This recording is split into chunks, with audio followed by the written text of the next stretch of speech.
Yes, welcome back to Discovery Sports Channel.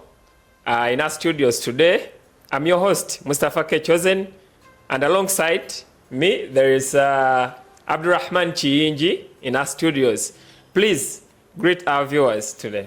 I hope you're doing well, our viewers today. Thank you for watching. This is our sports Discovery Sports Channel, the way we talk about sports, and I'm very happy to be the one to come today. Thank you, Abdurrahman. Today we are going to look at different sports news. We're going to first look at our local sports, and then later on we shall go to international sports news. This program is brought to you by Royal Milk, Life in Every Sip. We encourage you to be taking Royal Milk to improve your health and life.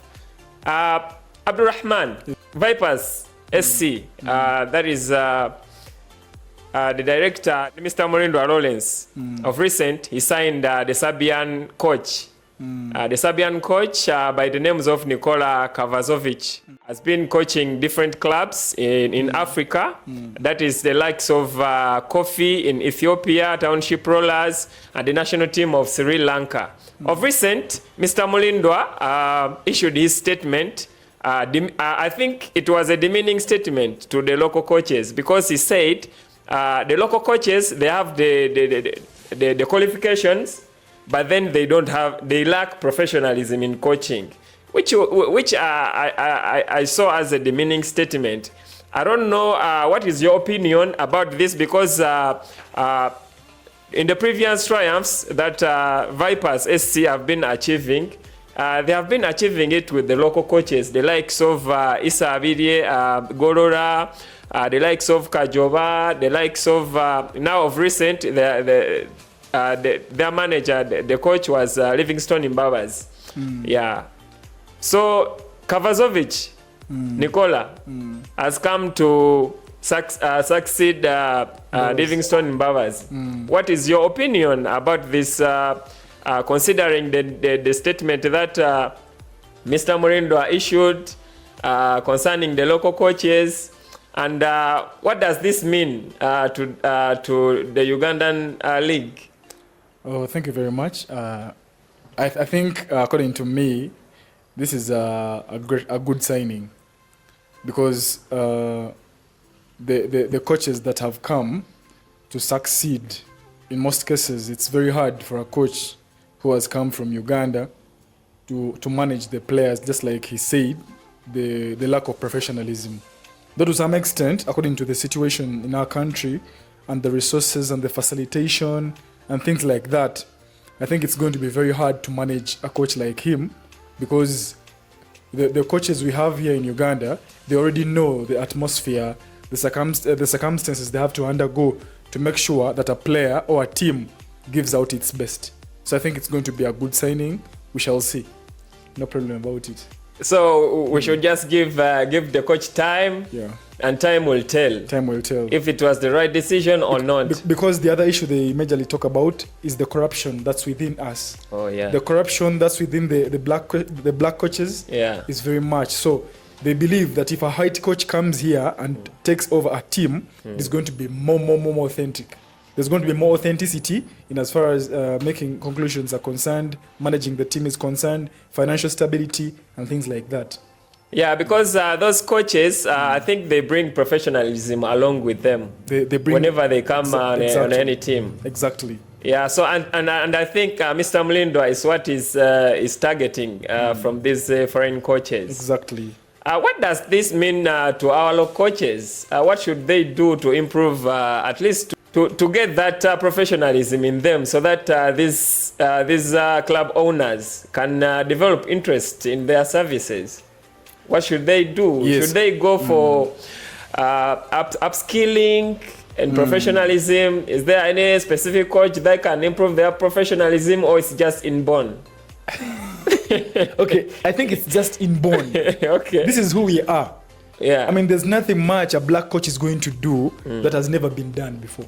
Yeah. There is nothing much that a black coach or a coach from Uganda is going to do to a team that has never been done before. Yeah. So I think we just need to improve keep up the work, keep training very well with the players, the social experience with the players, how they socialize with them, how they work with them, it needs to be improved a lot.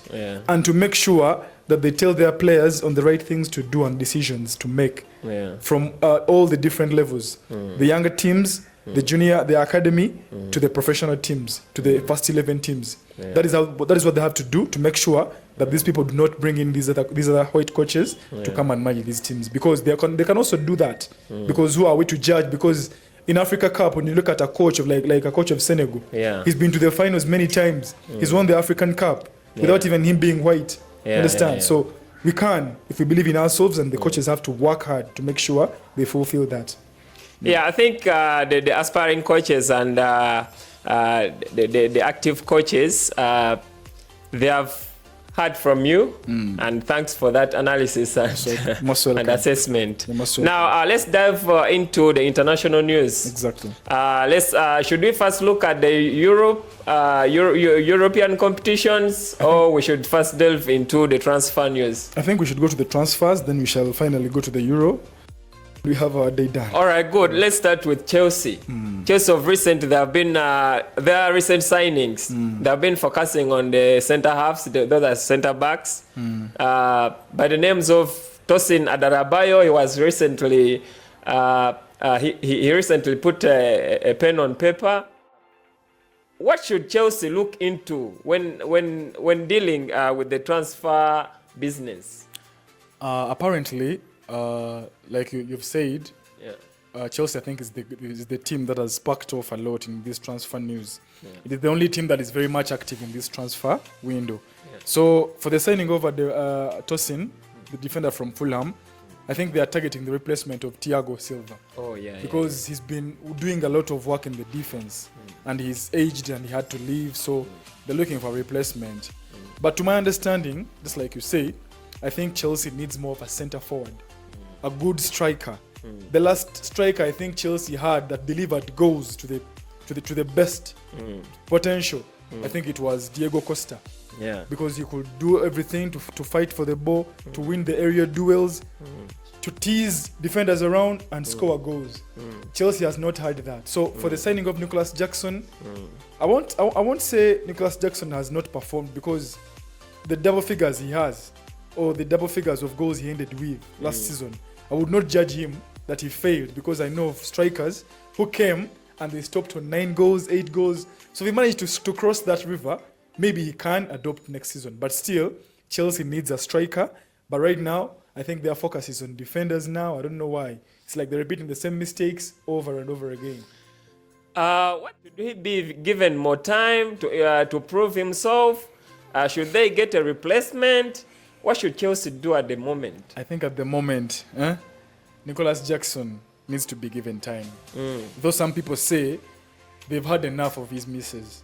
But always tell them, if you compare the misses Jackson has missed to the misses Darwin Núñez of Liverpool has missed. Yeah, definitely. Núñez, talk about Núñez. I'm going to pick Nicholas Jackson all day, because Núñez has missed more funny chances. So right now Chelsea needs a centre forward, and they have to do a lot in investing into young players, like they're trying to do to the other signing. Yeah, the other signings of Estevao. Estevao William. Yeah. That boy from Palmeiras, right?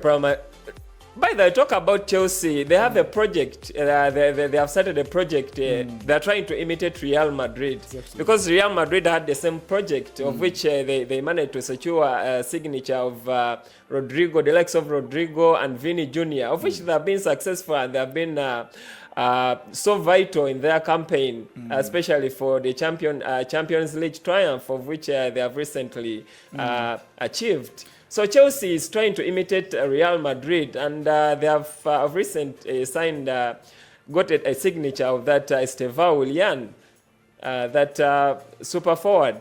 He's a very good kid. He's a wonder kid in the making. Exactly. The signing of Estevao is a good option. It's a good decision for Chelsea, because He's a young boy. Brazilians are talented. We know the touch. We know how skilled they are when they have the ball within their legs. But right now, when I compare that striker to Gabriel Jesus, a Brazilian also from Arsenal, I don't think the Brazilian strikers are going to do a lot, because there's times when they come and they can score goals. But they decide to not make someone or to first put the defenders down to score.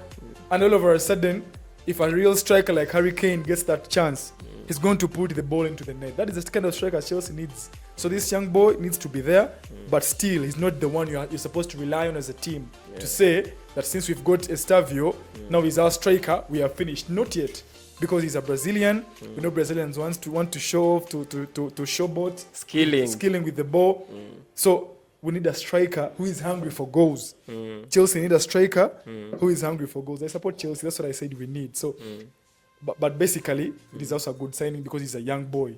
If Real Madrid has done the same to Vinicius Junior, Rodrigo goes, it can also be applied to Chelsea. Having a younger team is also something exceptional. Having a younger team sets you for the future, sets you for the better, and the working of the young players as they grow, they mature together. They adopt to the playing style, the formation style, everything together. So it's a very good decision. But they need a proper striker like Harry Kane, a hungry striker like Osimhen, Victor. Yeah, so should they opt for Osimhen? They should put all their money to Osimhen. Yes. Oh, okay. He's a fighter. He's a good forward. He scores. He fights for the balls. He's not the kind of striker who's going to come in front of goal and begin dodging out of nowhere. He's going to look for the goal. You need the goal to be on the top of the league, just like Manchester City.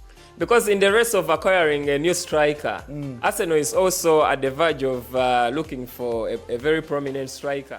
I think Arsenal is also so keen in acquiring a signature of a prominent striker. So I think Chelsea would be racing with most of the clubs to acquire a very good striker. The likes of Victor Gyökeres, Arsenal is also at the verge of acquiring his signature. But Arsenal hasn't so been active in the transfer business. Yes, Chelsea is the only team that is active because it has a lot of pressure. As a manager signing for a Chelsea job, you're going to sign for that job knowing that anytime you're going to be blown away. If you do not perform, you're going to be blown away. So the pressure that comes along with that gets you to signing good players, gets you to be serious, gets you to be very ready. But right now, there's no team that has been to serious signings like Chelsea. They have that pressure and they want to work away with it to make sure they get proper people who are going to work with them to win the title. So very soon we shall be coming back with the latest transfer speculations and news and rumors. Whenever any update arises, we shall bring you all the news about the transfers. Now, before we conclude on this topic, transfers, we have seen players in their evening. The likes of Varane, the players who are about to retire, the likes of Nacho. Saudi Arabia, N'Golo Kante earns 100 million euros per year. I think many players, they're opting for Saudi Arabia than America. Yeah. First of all, Saudi Arabia is a country. Is a country because way back, players used to go to China. That is where the money used to come. But there's something that the Saudi League is doing to these players. They're sending all the players they think that are about to retire.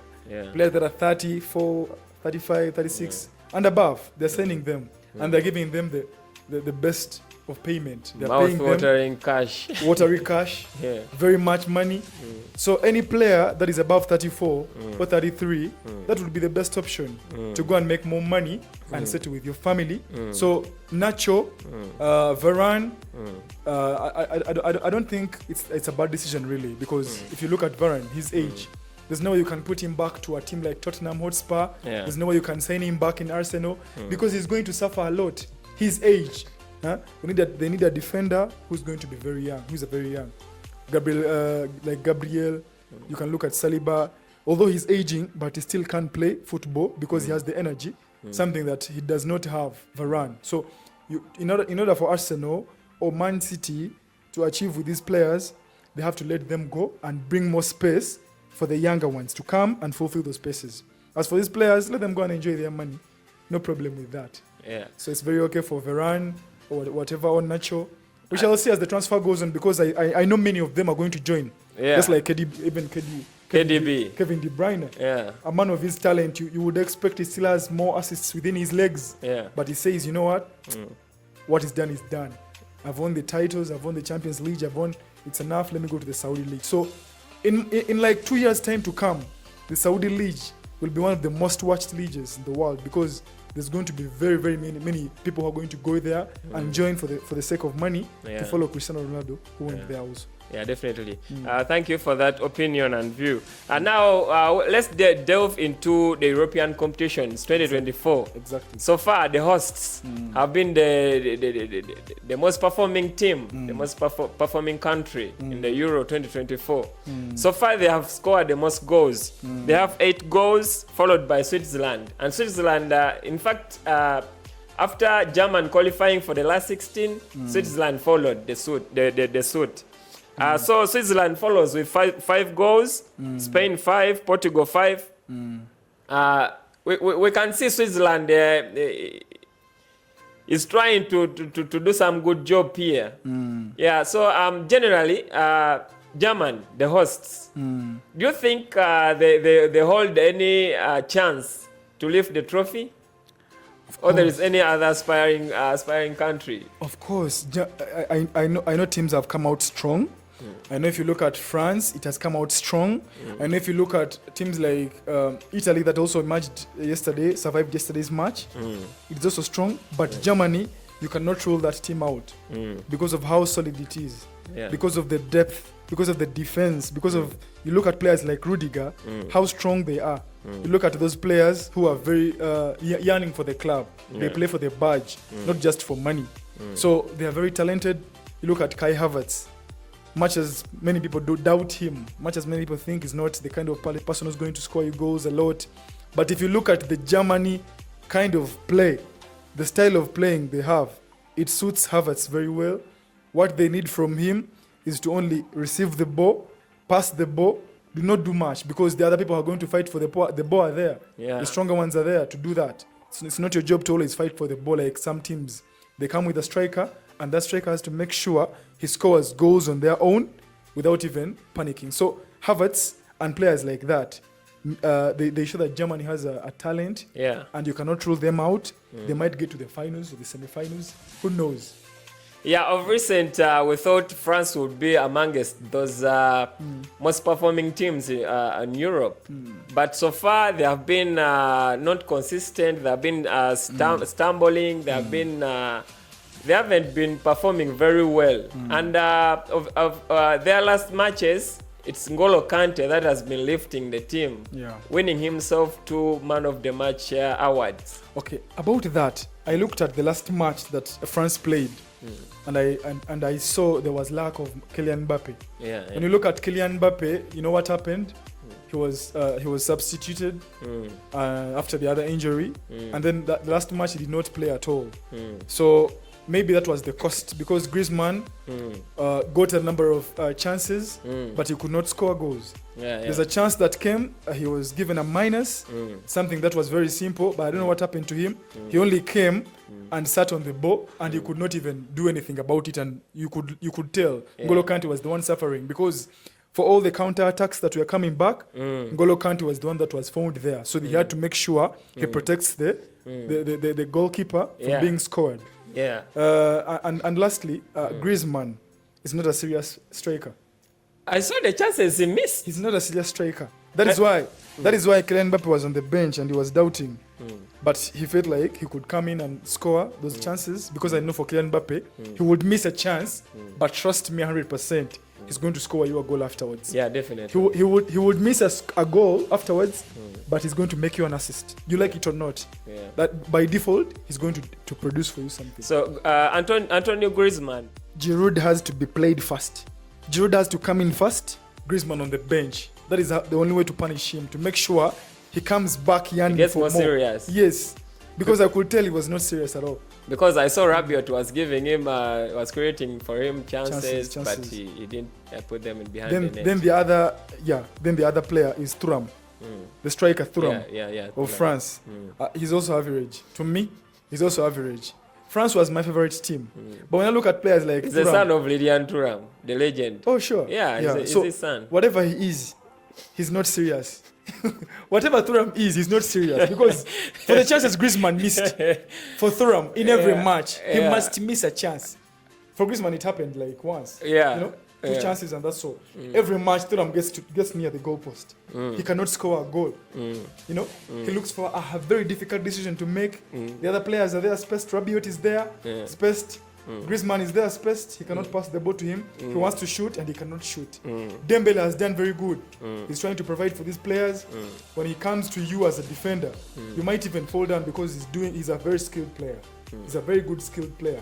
But Thuram, Griezmann, they're going to cost France the trophy. I don't think they're going to make it with those players. They have to change.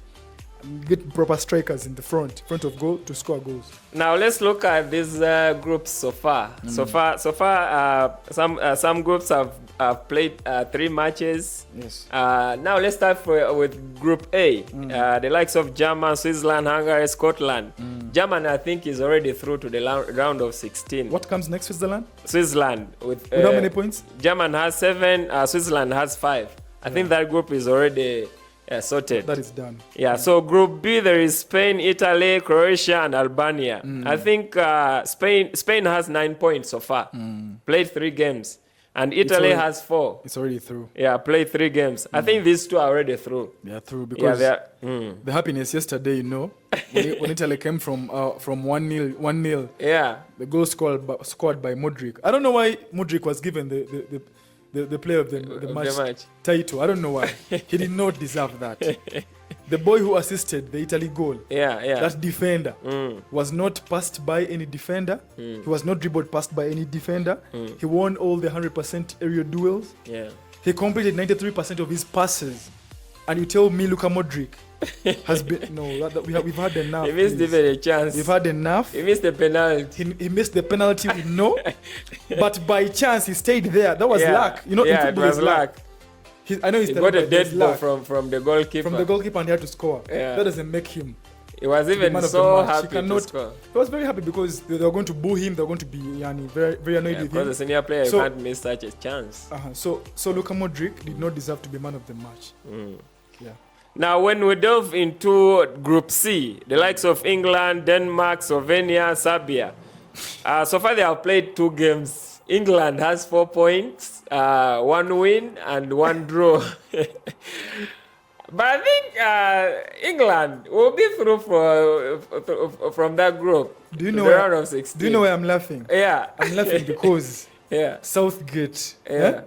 Southgate has been given time. A lot of time. And you cannot tell me that you have all those talented players and you sit Cole Palmer down. Cole Palmer is a very talented player, mind you. Most of the fans are complaining about that scenario. Mino is on the bench. They've been performing from the local league. They performed in all. Mino is a very good player, but Cole Palmer is better than Mino to me. You cannot sit Cole Palmer down. He's going to get you goals. He's going to create you chances, many as possible. He was the youngest player of the year in the Premier League. Exactly. That is a trophy given to someone. How can you utilize him? Yeah, he needs to be used in the England team if they want to win something, or if they want to end into a very promising place like the semi-final. Now, where can he be utilized? Because we can see Saka, Foden. Yeah, where can he suit? You know, I'm very sorry to say this. Most people, they say Saka is the best, but to me, Saka is lacking.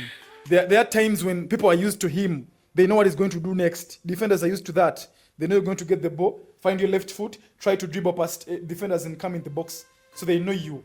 But if you bring in a player like Cole Palmer, my friend, he's going to give you passes that you cannot imagine. But Saka has been dependable at Arsenal. He's been dependable, but where was he in the 1-1 match? And Arsenal was the second in the league. But he didn't win nothing. He didn't win nothing. For me to say he's won something, the day Saka wins something is when I will say he's good at that. Yeah. He needs to be benched for Cole Palmer. Yes. Or because Foden, I don't know why Foden is not also performing properly in the England team. Yet when it comes to Manchester City, you can see him deliver, you can see him cross, you can see him. Maybe he's surrounded with a lot of talent. A lot of talent, you know. too many good cooks. Yeah. They spoil the Spoilers. soup. So maybe that's the problem. But about England, finally, England needs to be serious. Southgate needs to change. You cannot sit Cole Palmer down. At least make him enter in the 80th minute or the 75th minute to come and give you something. Lastly, most players think that Cole Palmer only scores penalties, but that is a wrong accusation. If you look at the assists Cole Palmer has made, 14 assists, 13, 14, something like that, 13 goals. If you remove the penalty goals, you will stay with the other goals that he worked for and scored properly. So they need that player to create more chances in front of goal. Harry Kane will score goals. But this is why Harry Kane is not scoring goals. Everyone wants to shine. You look at Jude Bellingham. The way the media is hyping Jude Bellingham, you would expect more from him. Yeah. Because the last match, I could hear Peter Drury. Lift up the team. I could hear Peter Drury say, even when the ball just came from the sky and he put it on his chest, he said, "Wow, wonder boy." What is that? That's the nature of England fans. No. They hype their players. It's not bad, but they've done this more from what people expect. We expect more from Jude Bellingham, more than that. On the pitch. Than in the media. Than on the media. But my team, I think I was for France, but because of Thuram and Griezmann, I'm scared. I think Germany, the hosts, they might take this trophy. Okay, before we summarize with England, of recent, Paul Scholes issued a statement. He was anxious. He was asking himself, why are we obsessed with energy when we should be obsessed with the brain? I think he was referring to the players that have been left on the bench. They have more brains than those playing. Is it true? Although the words he said were a bit offensive and aggressive. Yeah. But I think he's very right. You cannot sit Cole Palmer 90 minutes. You know, if the player is going to create you chances in front of goal, you don't sit Cole Palmer down. If you've seen his style of play, you could see those matches where Chelsea was let down by the defenders, and he stood by it, only one person. He stood and made sure he creates more chances and assists, although most of them were wasted by Nicholas Jackson. But you could see he was trying to give in his best impact, to make sure he makes that impact on the team, to score goals and win games. Because this is what England needs, a player who's young, talented, and is able to do something that is not expected from him. Now, so far this Group C, so far they have played 2 games. You said England has how many points? 4 points. 4 points, then the next? Denmark has 2, Slovenia has 2. This is still tight. Yeah, it's still tight. But France, Italy, all the other matches, they are worth watching. Yeah, so whom do you think will take the day? Today? Yeah. England, I doubt. France is going to win. Yeah. I know they're working hard. Mbappe might be there with his mask today. Yeah. Because last time he did not play. He was rested. And the coach was rested. And I know right now he's very fully fit and back to play. And he's going to play and will deliver goals. So France will win. Okay. So thank you for watching our show. We remain the Discovery Sports. Yes. And this program has been brought to you by Royal Milk, Life in Every Sip. We shall bring you more of the news with my colleague, Abdurrahman Chiinji. I remain Mustafa Kechozen. Please stay tuned and don't forget to subscribe, like, and share our content. Thank you.